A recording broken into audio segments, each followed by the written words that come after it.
Hey guys, today's story is about a self-titled otaku. Hi there everyone!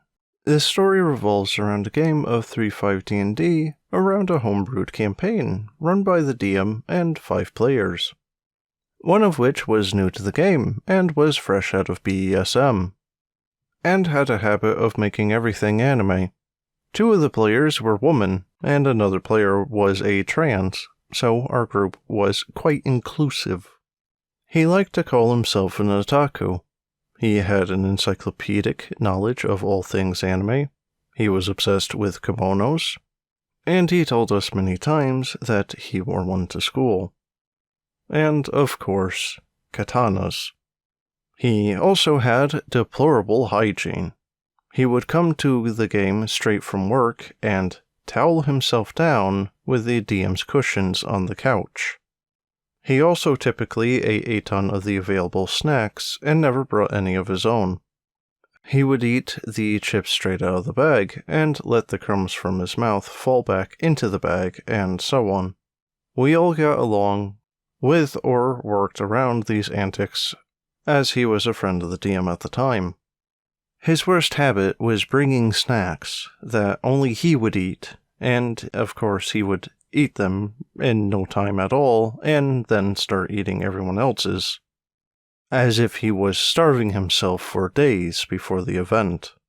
He frequently ate with his fingers and double-dipped anything with dips, so we eventually portioned dips into bowls separately just to avoid that whole disgusting ordeal. He also liked to draw characters, NPCs, and players in an anime style. He also made his character a samurai using the Eastern setting books. His character was xenophobic. Anything that wasn't human, he behaved quite intolerant of, particularly the smaller races. The rest of the party was a half-elf cleric, a half-orc barbarian, a dwarf wizard, and a human rogue. So he basically was uncomfortable with most of the party. But he also said that this was strictly an in-character quirk of his. A few sessions passed, and we managed to work together in a passable manner. He got argumentative about how katanas were depicted in the game, and how they aren't the ultimate bladed weapon, and no argument, or historical context, as they historically were used as peasant killers and struggled versus real armor, etc., could get through to him. We encountered a reoccurring small-time BBEG in the form of a gnome illusionist who was running a large thieves guild that we were tracking, and naturally in our dealings with him, this samurai character was overly rude towards and insulting of him, even though the DM did a good job of portraying him as a gentleman thief, the kind of well-spoken and elegant villain. He had rubbed most of the party a bad way with his antics, such as rushing in with his named attacks against enemies, as well as interrupting everyone's actions and turns to do something harebrained, such as barging into off-limits areas past guards when we were trying to talk to someone, and would frequently scream about his honor being challenged when anyone would dare oppose him. He really hated the gnome as well, and things took an unexpected turn. The DM tried to talk to him a few times to calm him down, or to act with more decorum and etiquette around us, but he frequently slipped back into his old habits. His character also had strong homophobic tendencies. One of the male PCs decided he was in love with this samurai, and even though he didn't actually do anything to him, just the knowledge his character had a crush on him freaked him out. It wasn't pursued, as nobody wanted to make anyone uncomfortable, but he said his character would kill himself if anyone of the same sex came on to him, and yet he would claim he was bi in real life, which kind of made it confusing.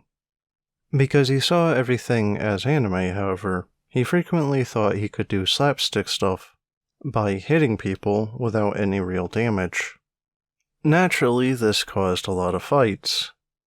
His character also had explosive nosebleeds whenever he encountered any attractive human woman that showed anything remotely suggestive.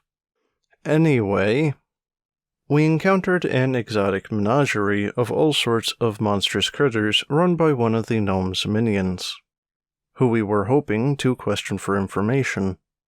The DM addressed the samurai during this scene, who was choosing not to speak to the gnome, who ran this place, saying one of the weird-looking chickens, a cockatrice, a monster that looks like a featherless chicken that can turn you into a stone with a peck if you fail your save, was talking to him.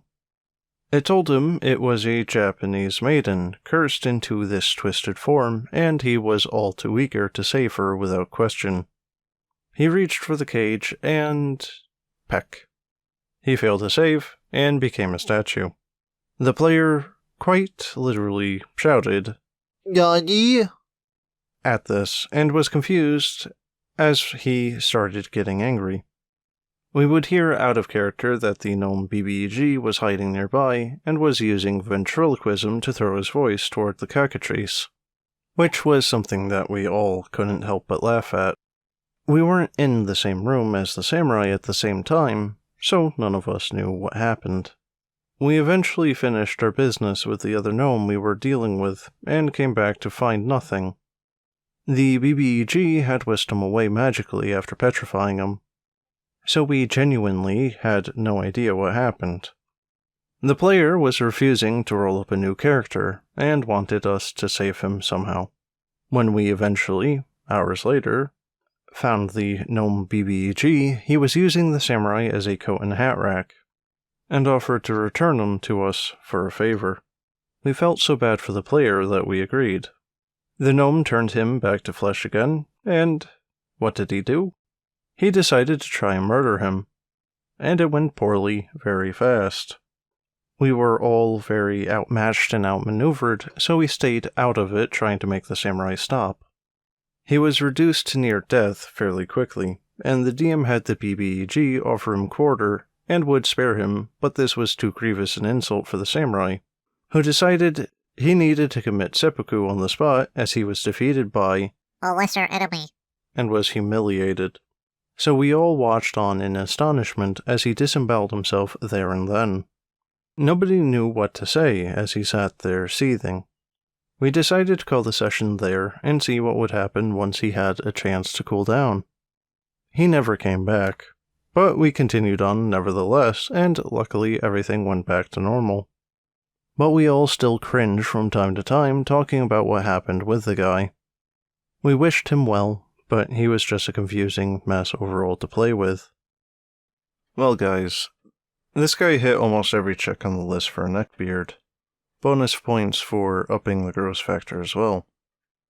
He also seemingly had no idea how to RP, or how to remember that he's playing a character, not himself, in an idealized manner. But in any case, guys, that's the end of the video. I hope you enjoyed, and if you have a story that you'd like me to narrate, let me know. And as always, thanks for watching, and have a good one.